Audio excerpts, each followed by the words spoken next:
An already unprecedented election season makes another move towards the abnormal. Former Vice President Joe Biden announcing he will no longer travel to Milwaukee to accept the Democratic Party's nomination. Rising coronavirus cases will keep Biden in his home state of Delaware. That means there will be no live speeches of any kind inside the planned convention, everything shifting to digital. Delegates in Illinois have already received their nominating ballot by email. There is one election year tradition that will remain the same: rampant speculation over who will be chosen as Biden's running mate. A former Veep himself, Biden promised during the primary race that he would choose a woman to join him on the ballot. And in the wake of George Floyd's death, many are calling on him to choose a woman of color. My next guest is a political strategist, author of Vote Her In, Your Guide to Electing Our First Woman President. Rebecca Sive joins me this morning to talk about what's next. Rebecca, good to see you. Thanks for being with me. Likewise, it's great to see you, Paul. I just want to start by getting your reaction to the notion of these virtual conventions. We've never experienced them in our history before.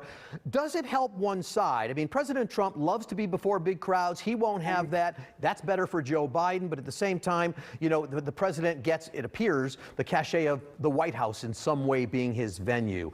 Does anybody get a break in this? I don't know about that. I was reflecting on this actually earlier in the week when all of this was announced, and remembering being a delegate to the 1984 convention in San Francisco, and when Jerry Ferraro, the first woman VP, was nominated. And there's a certain degree of excitement you can't conjure up over the TV or your computer. So I don't know how that will impact us. On the other hand, there's so much happening right now that's so utterly different. Who knows? Yeah. Let me shift to the pick of Biden. And here's a question you might not be expecting. But when Biden first said he would choose a woman, that almost became, okay, that's just baked in the cake now. And so then the demand came, and now it must be a woman of color.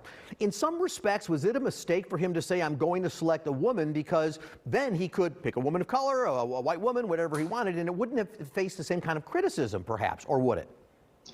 I think that perhaps the most concerning thing is how long this has taken. And the longer a decision awaits, the more people who will be disappointed are going to be more disappointed. So I have seen some thoughts along those lines. I actually think it was good that he said he was going to pick a woman. After all, several of the strongest candidates against him were women, and women will make the margin of victory if he is elected. And if he does not pick a woman of color, there's some question as to whether minority women would then, maybe their support might fail from him. Should that be a concern of his, say an Elizabeth Warren, for example?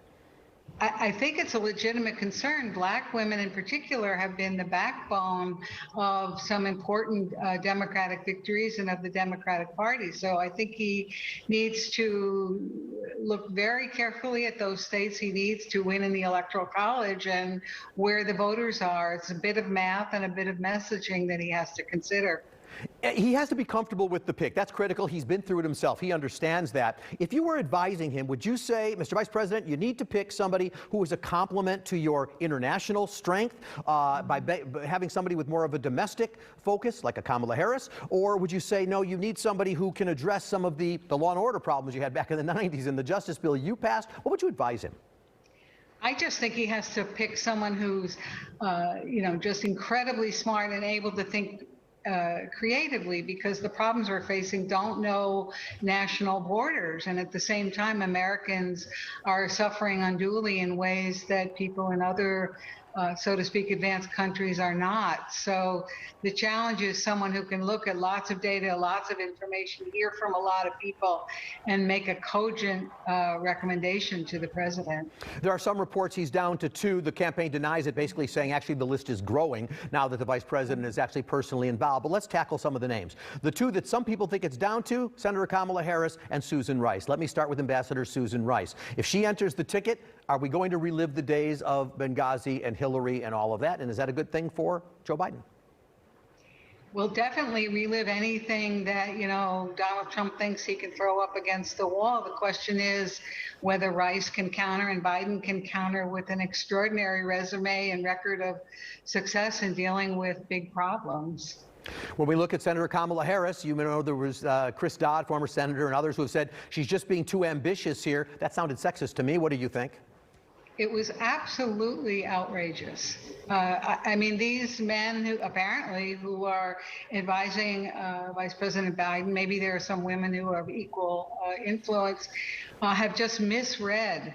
What person who runs for the presidency is not ambitious, doesn't have to be ambitious, doesn't have to want to do what needs to be done.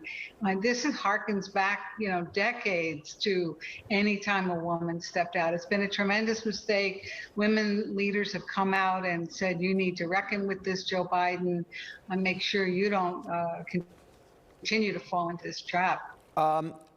I want a quick debate question. Some think Joe Biden won't debate Trump. Some say Trump won't debate Biden. Trump says, I want earlier debates. Should they debate? Will they debate? Is anybody pulling out?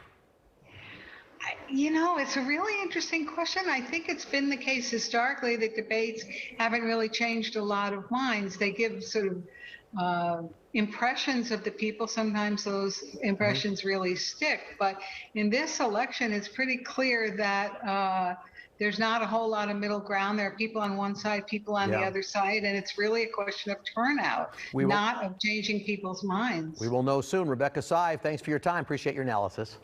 Thank you very much, Paul. Take care. One more break, and after this, the census count ending a month early amidst the pandemic, how the count could affect Illinois for years to come. Stay with us.